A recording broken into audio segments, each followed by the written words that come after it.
Skies are hazy out there, not just in the Great Lakes region, but all across the central U.S. thanks to wildfires that continue to burn in Canada. The reason why we have them here, that smoke here, is because of the wind flow in the upper levels. I'm 13 News meteorologist Matt Standridge. The winds will adjust over time the next, couple of weeks as fires likely continue to burn. There's not a huge indication of a lot of rainfall headed there. There could be some pop-up showers and storms, but are they enough to wipe out some of these fires? You can actually see them indicated by these red dots. You can see them in southern Canada. So at times, let's say the wind will be flowing more towards the rest of Canada, and then our skies will clear out. So that's going to happen. But right now we are stuck.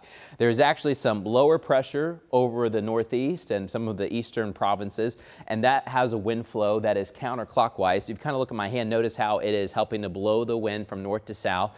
In the western regions, we have a high pressure that has clockwise flow. And then notice kind of my hand, it is helping also bring north to south winds. So it's kind of like an interstate and highway of the smoke coming right towards the central U.S. Now, kind of this area, northern plains, Minnesota, because you're pretty close to those fires, the smoke is close to the ground, and we do have a lot of air quality issues in the Dakotas, Minnesota, and Wisconsin, even Michigan. As the winds push the smoke south, we do have kind of an uprising of the particulates. Now, at times, we do have some lower air quality issues across much of the Ohio River Valley and Tennessee River Valley, all the way to the Gulf Coast pretty much.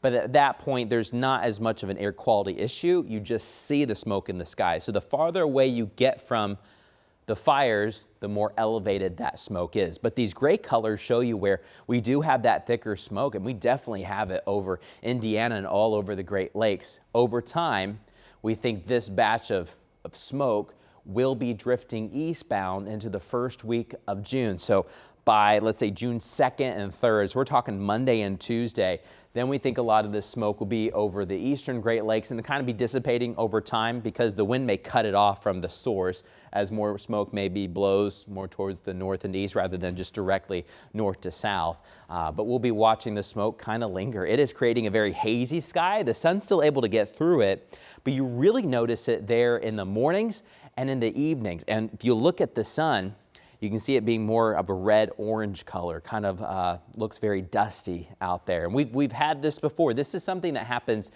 every late spring through fall, so really in that warm season. But we're just getting a good dose of it because of the wind pattern per se. And they're really dry. There's a drought in southern Canada right now.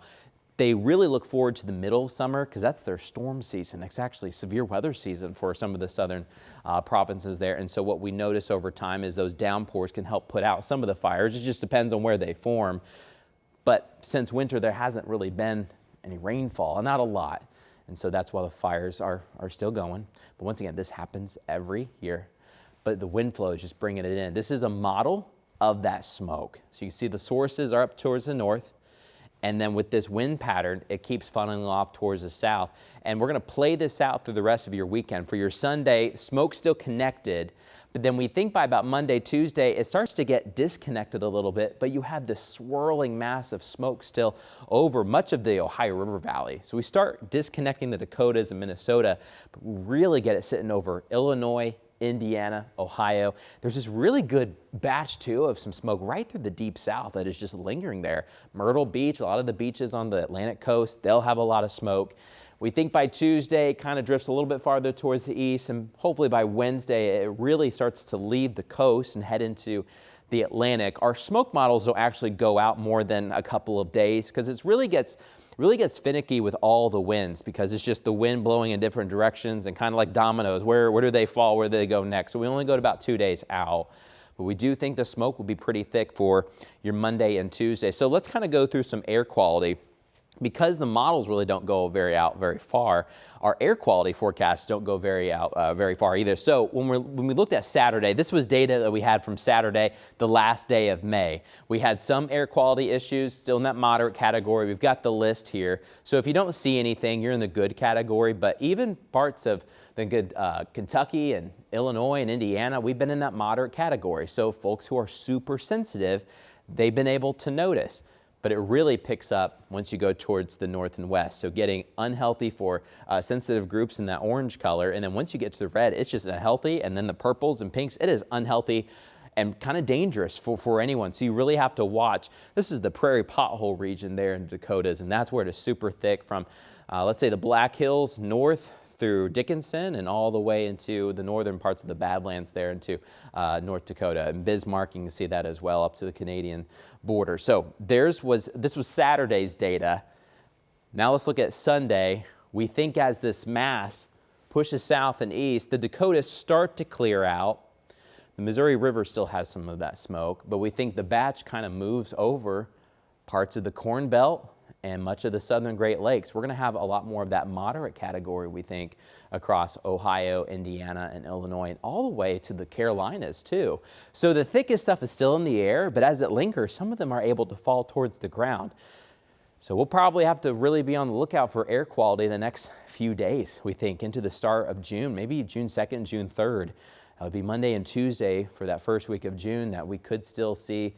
We may even see this drop a little bit more. You see these orange colors. I wouldn't be surprised if we got more of that orange color, which is unhealthy for sensitive groups, kind of the south end of Lake Michigan and just the southern Great Lakes in general. So we'll have to watch that very closely. On top of the wildfire smoke, our skies are active. We're tracking a solar storm coming at us. We had a coronal mass ejection from the sun. It's kind of a ball of energy being hurled out through space, coming in our direction towards Earth. Now, the sun is 94 miles away. We do have some satellites that are 1 million miles. Let me redo this. We have the sun 94 million miles away. 1 million miles away from Earth, we have these sensors. And once we can hit those sensors, which will probably be throughout the day on Sunday, June 1st, we can get a better idea on how we're estimating it. But right now we're doing the best estimates we can. This is just a forecast. We'll have to see. I tell you what, northern lights are really tricky. But we do have a G4 storm coming up potentially for a watch. It's a G4 storm watch for your Sunday night. Now, will it always be at a G4? No. Probably start at a G2, go up to G3, and at times we could pop into that G4 category. This is a forecast for G4. So this is probably, we think for now, would be the maximum extent of northern lights viewing. Now the northern lights specifically most of the time will still be in Canada, but because they should be more vibrant and larger to see, we could see them across the U.S. We have two different zones. You could possibly see it with your own eyes if you're north of, let's say, about I-90 or so. So northern Indiana could see it all the way through the Great Lakes. And then you could see it, but you're going to need a camera most likely for the Ohio River Valley there from Indianapolis south to Nashville, maybe even Oklahoma City, Kansas City, St. Louis. We could be able to see it with a camera, maybe the Carolinas as well.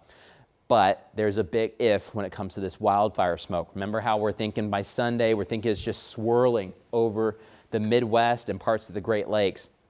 This gets tricky for northern lights viewing in the summer.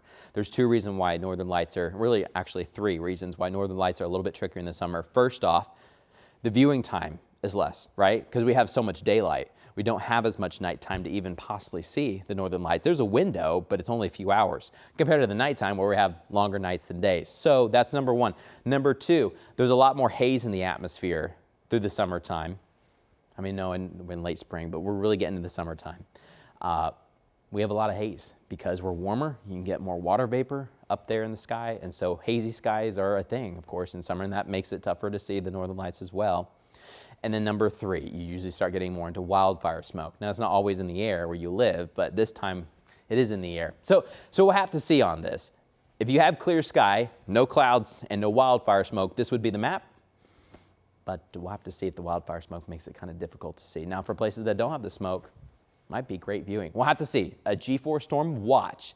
It's kind of like when we go to watches and warnings for, let's say, severe thunderstorms or even tornadoes. A watch gets put out. That doesn't mean everyone gets a tornado, but the chance is there. So a G4 storm watch has been posted. Chance is there. Will it all accumulate and will it all materialize? We'll have to see. Potentially, we'll see the northern lights Sunday night.